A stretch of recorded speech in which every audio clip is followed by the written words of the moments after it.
Thank you, Ambassador Erdan. I would now like to invite Mosab Hassan Yousef, the son of Hamas's co-founder, Sheikh Hassan Yousef, to share his personal testimony with us here today.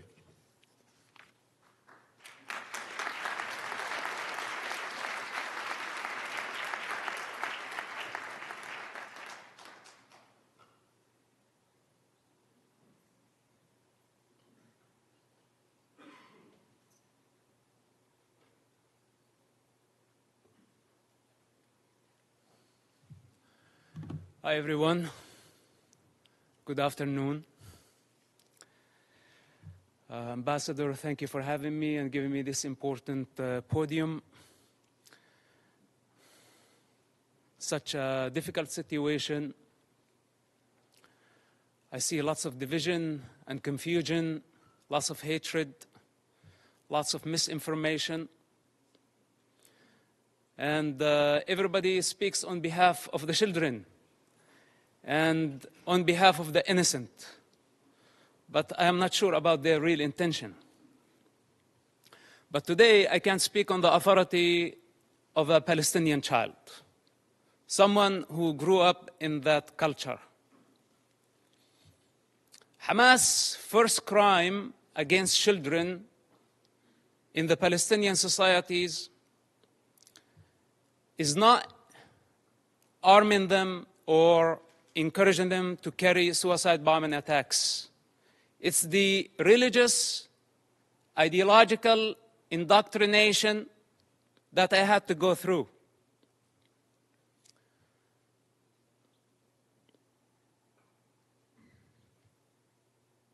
With one intention in mind: to annihilate the state of Israel. This is Hamas' primary goal. In this truth, there is no confusion. I speak as first-hand witness on Hamas and their intention. My father is one of the founders of Hamas movement. I was there when Hamas was born. I was before Hamas was born. And as I said before, I will be there after Hamas is dead.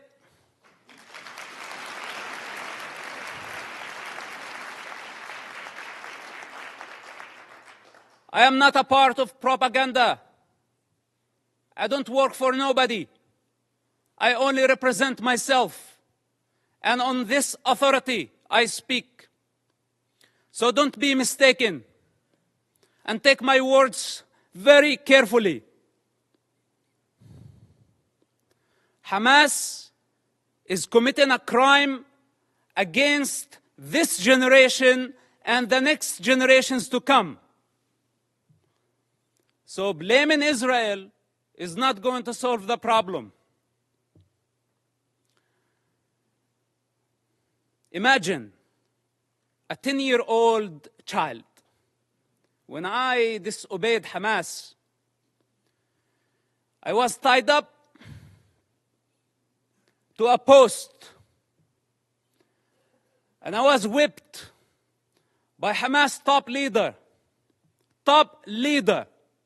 And I don't want to mention his name because he's not worthy. With an electric cable. Every lash, I lost my breath. Until I lost my consciousness. My father was in prison at that time. And this leader thought that he was my mentor.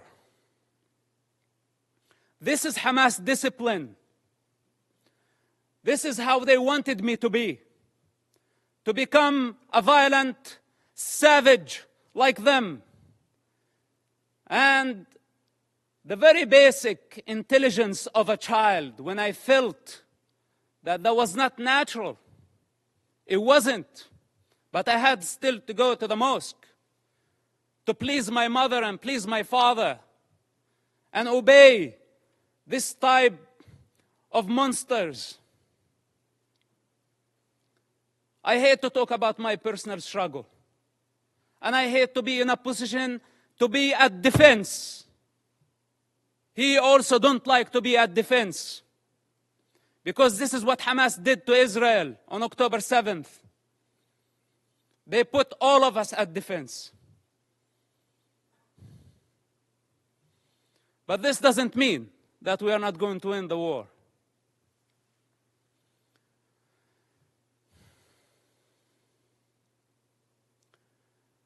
Growing up in that society, a majority of the Palestinians blamed Israel. And as a child, I took it as a Quran. I took it as a holy scripture that Israel was our problem. But then as I grew up, I start identifying the enemy within. The religious authorities, the corrupt leaderships, who basically did not care about children, they did not care about Palestinians, they still don't care about nobody but themselves. And the world has been empowering them against the prey, against the victims. This has to come to an end. Let's put my childhood on the side, because maybe a child does not see things for what they are. Maybe I was very bad. I misbehaved myself as a child to deserve to be beaten up again and again and again by Hamas leaders. And some people say, is it a personal problem? Well, it is a personal problem. Do you have any problem with me having Hamas problem as a personal problem? It is a personal problem. And I swear I will not die before I see Hamas dead. Can I make this a goal to my life?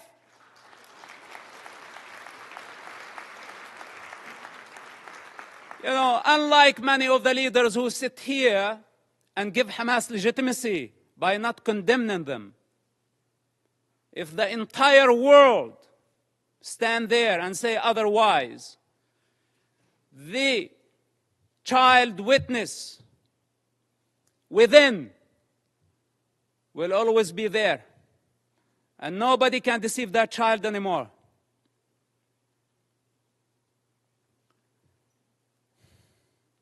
Then, as I grew up, I become the Hamas or the Islamic student movement president in our town. And I became part of the movement. It's just out of the love for my father and our family. I had no other choice, which somehow led me to imprisonment. At the age of 18, just a few weeks after my 18th birthday, May 28, 1996.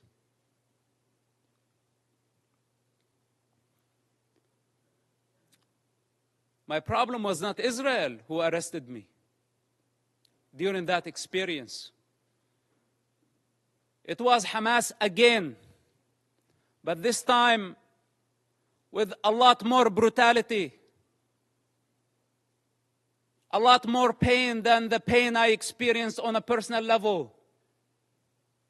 In prison, Hamas tortured and killed hundreds of Palestinian prisoners, Hamas members, because Hamas had suspicion that they were collaborating with the State of Israel. I spent 16 months in that first arrest among Hamas leaders. What was called Al-Majd, Hamas security wing, for those who don't know, this division of Hamas. This security wing, they brutally tortured people, putting needles under their fingernails, burning plastic on their bodies, putting off cigarettes in their skin, the screams of hundreds of prisoners over that period of time. How could I forget? And I don't wish for any of you to go through such experience to realize what type of monster we are dealing with. It's unfortunate that my father helped establish such an organization. And I don't mean to dishonor him. I love my father and I will always do. I'm not here to dishonor my people. I love my people.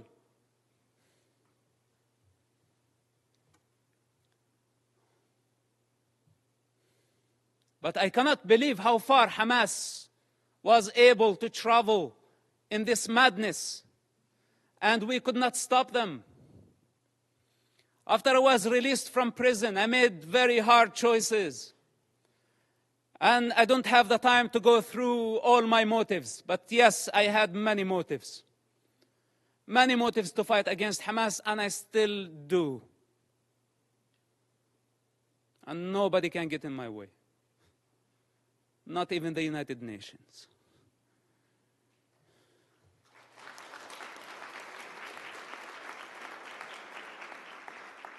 So the choices I made were against any rational mind. I ended up working together with the Israeli intelligence for 10 years. We had a common goal.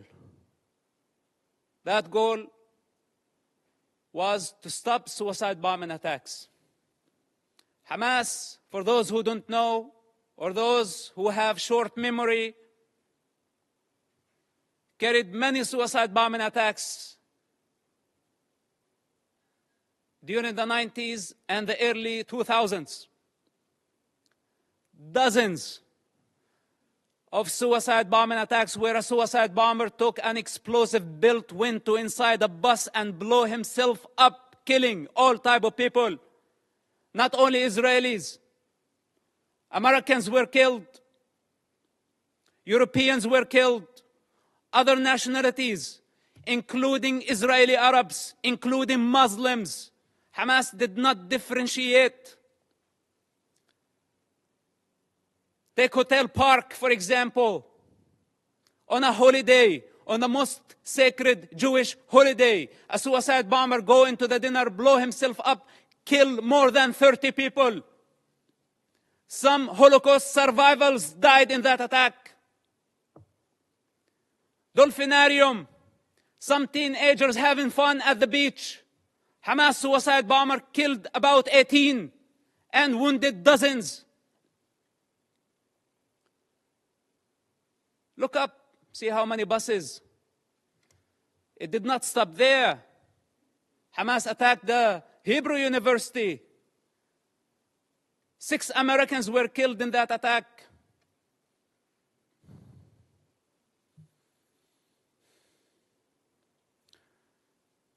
They targeted synagogues.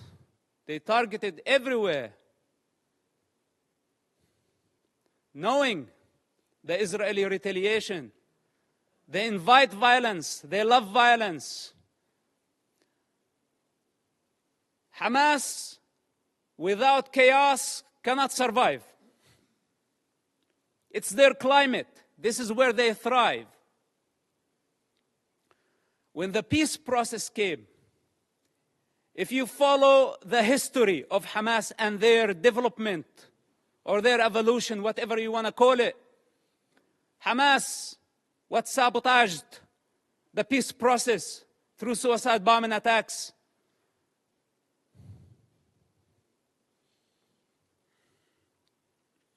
And they don't have a vision. That's the problem. Because nobody can satisfy their ambition when they are waging a holy war. We're not talking about IRA.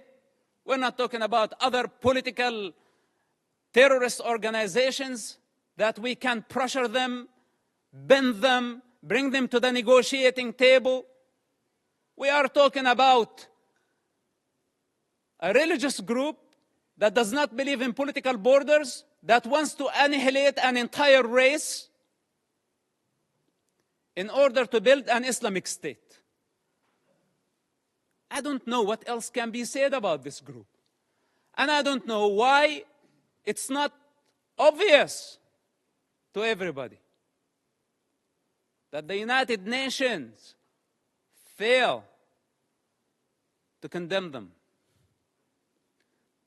Bunch of rapists. This is what they are.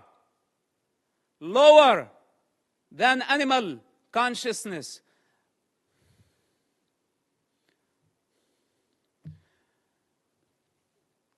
So, I don't speak only on the authority of that child and someone who grew up in the Palestinian territory. I also speak on the authority of someone who has 10 years of experience in a counterterrorism of the Israeli intelligence.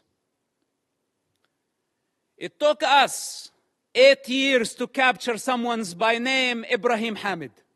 This mass murderer. 8 years he hid in a small town of Ramallah, less than 20,000 people. It took us 8 years to capture him, while he was sending suicide bombers every other day. It was a big nightmare to capture him. And you know now what they are doing? Why the hostage situation that we have in Gaza? They want him. He's on the top of the list to be released. Ibrahim Hamid, remember his name? Look him up. They want mass murderers to go back to the street. And if you ask yourself, the guy that you saw earlier, Yahya Sinwar, with the child and the rifle, this guy was released just recently, part of the prisoner exchange with Israel. When Israel had to release more than 1,000 Hamas members to return one Israeli soldier back to his mother. And Hamas had a taste to that. So they thought this time they can go and bring 200 hostages and more. So they can bring the only true democracy in the Middle East to its knees. This is why it's a very brutal war. For those who are in the intelligence communities, they understand the significance of this. And they know that that Israel cannot release more Hamas terrorists. Because this guy, you saw, Yahya Sinwar, he is the mastermind behind the attacks on October 7th. And how can Israel afford, or how can any of you validate or prove the release of mass murderers back to the street so they can carry a lot more terrorist attacks and hijack an entire society, use hundreds of thousands of people as human shields? Is this our way of solving the problem? We need the correct vision. First of all, we need to identify the origins of suffering. Where it's coming from. Where does it originate from?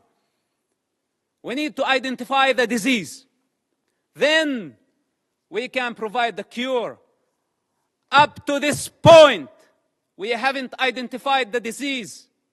And for those who know the problem, they don't have the courage to stand and say, we have a problem with Hamas. But most of us have our own calculations. From Russia to China to the rest of the superpowers, given Hamas cover. Hamas gave the attacks on October 7th as a birthday gift to Putin. For those who did not make the connection. And I don't want to go farther. Now nobody's talking about Ukraine, using Hamas as the wild card in the Middle East, igniting a religious war to just divert your attention somewhere else. All those criminals, whether they were high profile or low profile, they are all savages. They are all enemies of children and enemies of humanity. The United Nations and the rest of the international community have empowered con men who used what's so-called Palestinian cause to become richer. They were seeking power and wealth. They did not care about the Palestinian people. As the children of Gaza sink in despair and poverty, leaders of Hamas, along with their families and their entourage, enjoy the Four Seasons Hotel in Doha, Qatar.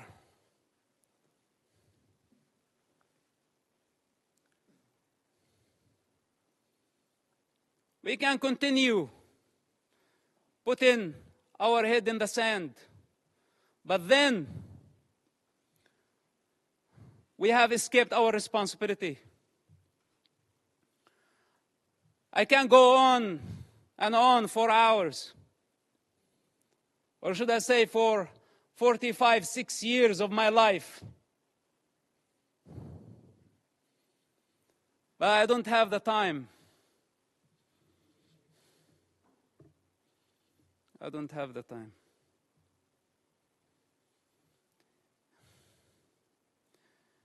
If we don't eradicate Hamas this war and this time, if we don't eradicate them, the next Gaza war is going to be deadlier. It's going to be much greater.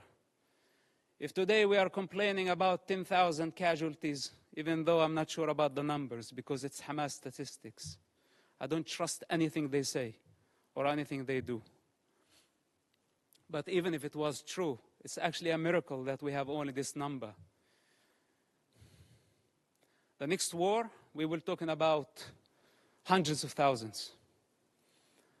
This is the fourth war with Hamas and the fifth war in Gaza, because also Islamic Jihad had their own war.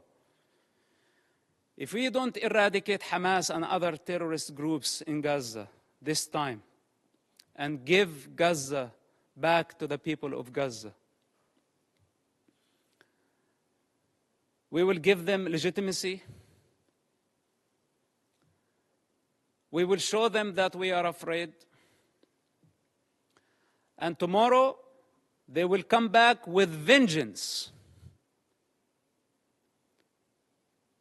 What made Hamas attack this time a lot stronger than the past wars? Because under the international pressure,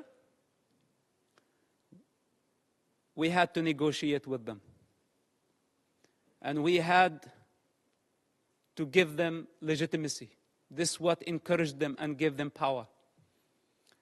You know, Qatar, for example, it's a member of the United Nations, playing the mediator, etc. They could have fooled me. They are the ones hosting Hamas. They are the ones who have been funding Hamas. Russia, Musa Abu Marzouk, a Hamas top leader, was in Moscow just yesterday. Okay, to be more accurate, a week ago. What's this? Where democracies should be united in fighting such savages. All of us saw Hamas, you call a hostage situation, but you want the true term Hamas uses for this? Booty. It's not even hostages. It's not war prisoners.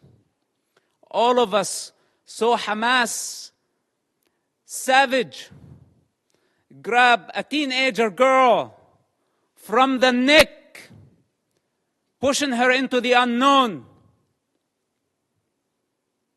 That's your very freedom. That girl represents your freedom. And none of us thought about the mother of that kid and how she felt about seeing her daughter being dragged that way by a savage who wants to dominate, who sees women as a property.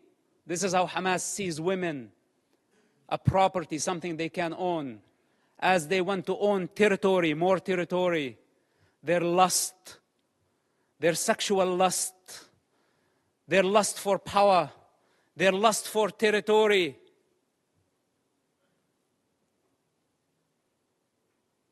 I had to die many times in order to transcend this mentality. So we are talking about a big problem. It's beyond Israel. And here is the danger. And with this, I will conclude.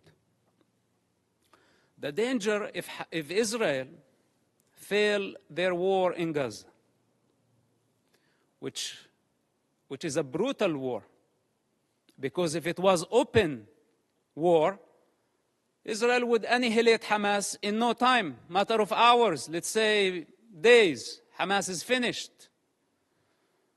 But since Hamas strategy, it's a strategic thing of Hamas to take human shields. This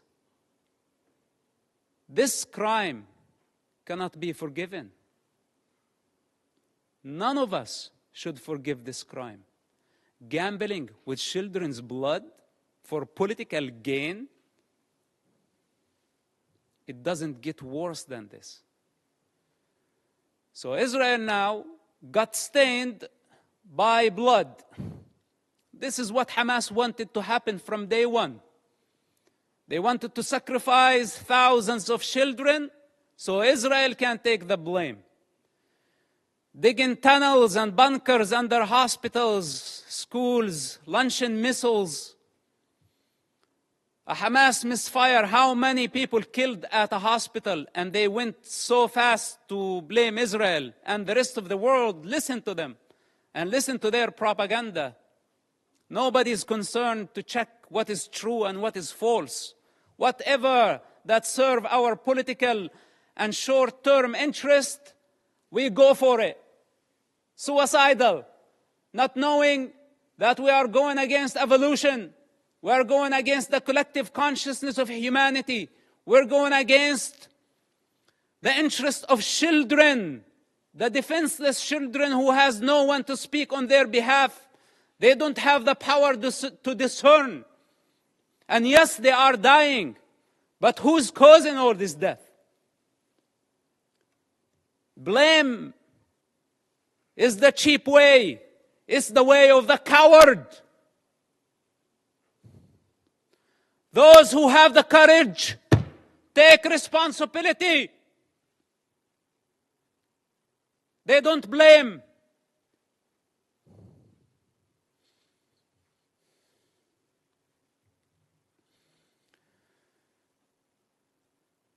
If Hamas is not defeated, if Hamas is not eradicated in Gaza,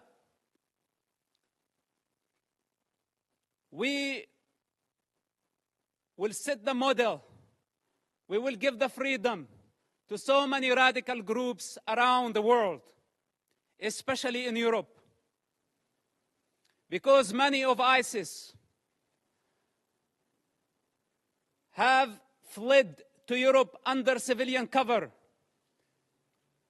They are sleeping cells in Europe. And there is a migrant problem in Europe. And there is an Islamic problem in Europe. And this is just a warning. If you really care for the global security, and I speak as a person who was part of the counterterrorism effort against radical Islamists, if Hamas is not defeated in Gaza, it will inspire many groups around the globe. They will see that few thousands of savages can blackmail the international community, the superpowers, and bring democracies to their knees. Many of them are watching now, and many of them are very happy about how the world is responding. And many of them are satisfied to see the state of confusion and fear and anxiety. This is the time to get united. Because if Israel fails in Gaza, all of us, we will be next. Thank you for listening, and thank you for giving me the opportunity. May God bless all of us and protect our children, not only the Palestinian children, but also the Israeli children. Bring the hostages back to their families. And may God bring peace to this divided world. Thank you very much for listening.